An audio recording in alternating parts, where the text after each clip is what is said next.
In Moon Valley, when I was really young, I think I was 4, we were playing baseball.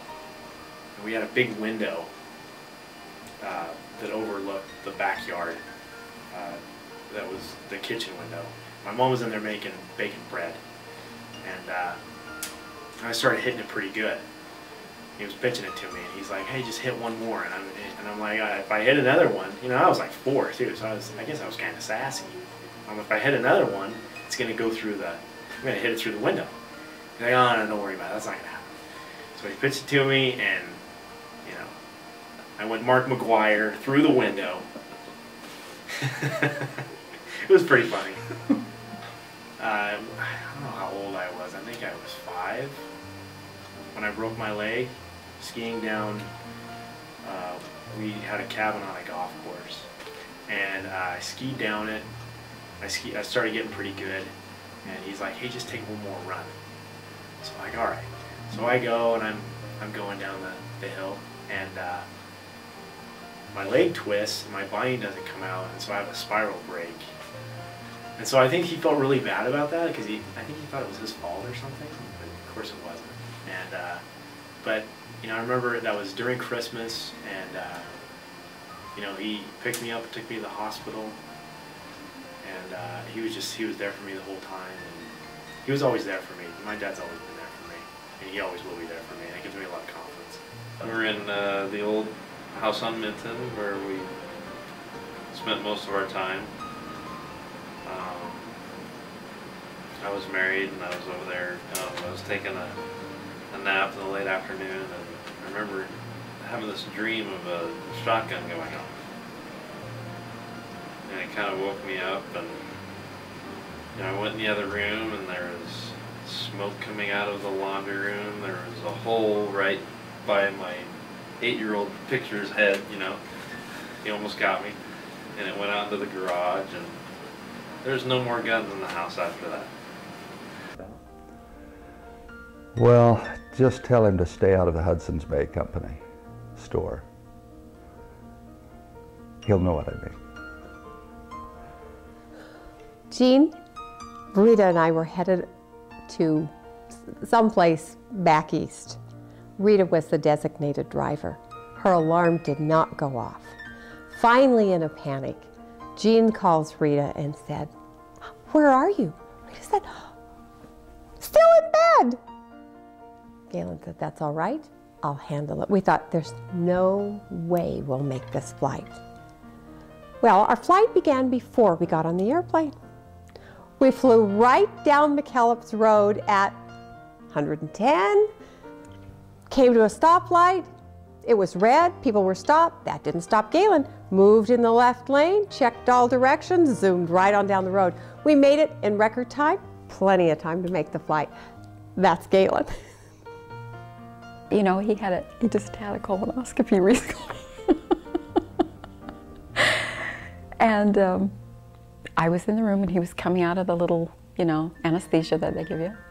And the doctor came in and he was explaining to Gaylon that everything was just fine, everything's good. Said he had a little, diverticuli, little diverticuli. But he said, no big deal, just one of those little things, not to worry about. So Gaylon said, so should I change my diet? He goes, no, I think you're good. I think you're fine. Gaylon said, so shouldn't have any salad? Doctor goes, no, I think you're good. I think you can have salad. He says, so I'll bet I shouldn't have any nuts. The doctor goes, he looks at me and I'm going, he said, so, no, I think you're fine. You can eat nuts. You can eat nuts. So I reminded Gaylon of this when he came home. He said, I don't remember the doctor being in the room. But he said, I did get a letter and it says I shouldn't have any nuts. Well, you can't be around Gaylon very long without having some sort of experience that's humorous. First thing that pops into my mind are water balloons and houseboats. On dreamy days. And the second thing is the wave runners, and he just is like a kid. He never grew up sometimes, and you're fearful for your life, but he's out there having fun and going forever. We were flying back from France, I believe, and I was hurting. My back was out, I was walking crooked, I was looking, you know, and it had been hurting for quite a while. So we check in, we're going coach, and all of a sudden Gaylon says, "I'll be right back." So I see him, he heads over to the counter, he walks up to the guy and he said, "Excuse me, I'm Dr. Coates. I have a patient here with me who has a bad back. We need to move him up into first class." He talked him into moving all 4 of us into first class, Dr. Coates did. That's Gaylon Coates.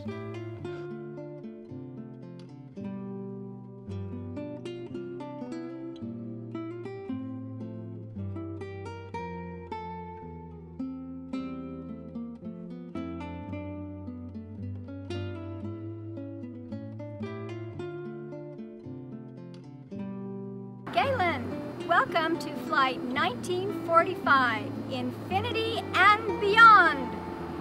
At your age, Gaylon, that's about all you have left, is Infinity and Beyond. But we have a special treat for you because of your frequent flyer miles and your association with America West Airlines. We have a special flight for you today, and we'd like to welcome you to Flight 1945.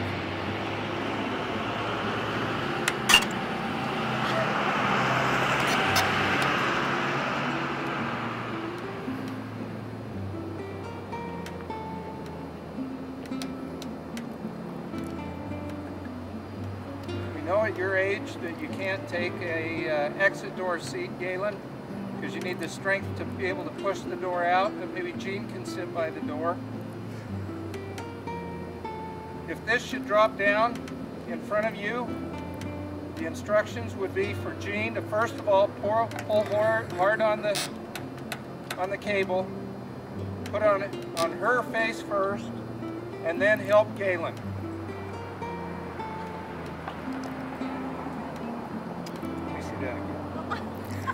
This is something Gaylon will be needing permanently at home and on wheels.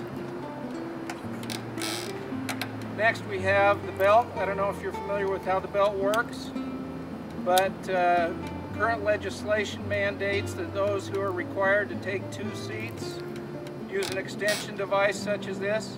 But for Gaylon's case, this is all he needs, is 1 extension and half a seat. Now, I don't know if you're familiar with the operation of our Airbus 320, but you'll find in the seat pocket in front of you all the instructions that relate to our Airbus 320. And you may need your glasses to read the fine print. You may need your glasses to read the bold print. But here you have all the instructions for our flight today, Flight 1945, in commemoration of Gaylon Coates. And you know, Bonnie and I have talked a lot about this and about Gaylon's upcoming 60th birthday. I think it's 60. You know, the funny thing, I thought several years ago Gaylon already was 60. But since his birthday is this month and it's his 60th birthday, you know, Bonnie and I have observed him from afar. We've observed him from near. And he's just been very encouraging that when we pass that same milestone about 20 years from now, we hope that we'll be able to do it with the same demeanor, same style, same, what's the word? Character? Lack of character? I don't know what you call it. But the way Gaylon's going about this is an inspiration to all of us younger folks, and we wish him all the best on this 60th birthday. You know, when I'm sitting around and I'm thinking about Gaylon, you know, I don't sit around and think about Gaylon. That just dawned on me. But anyway, happy birthday, and we've had some good times together. We hope to have many more, and we hope you have another 60 years left. Happy birthday. Happy birthday, Gaylon. Happy birthday, Gaylon. You're younger than ever. Gaylon, happy birthday. You're a good buddy and you're good friend and someone that I'll always love and appreciate. Well, yes, Gaylon, I want you to know that you've made me all my life feel like and think that I was a couple years older than you. And I want you to know that we're celebrating your 60th birthday. And it'll be a few more years before my 60th birthday. But you're the oldest, haha. And if that's the truth, then I'm way down the line. I've got a lot of years to wait for this momentous occasion. But yes, we want to wish you a happy birthday, Gaylon. You've been a very special part of our life and will continue to be so. And we are thankful to be here and to have this opportunity to share it with you. Happy birthday. Happy birthday. And happy birthday, Gaylon. Happy birthday, Dad. We love you. We Happy do. birthday. Rock on. All right. It has stuff on it. Gaylon, we have one thing to say. Happy birthday to you. Happy birthday to Charlotte. You gotta No, sing. honey, you're not. I'm not Happy singing. birthday, I'm not singing. dear Gaylon. Happy birthday to you. Happy birthday, Gaylon. Happy birthday, And Gaylon. with the longevity in your line, you've got at least 60 more. I won't be here for all of them, but enjoy them. Happy birthday, Gaylon. Happy birthday. We love you.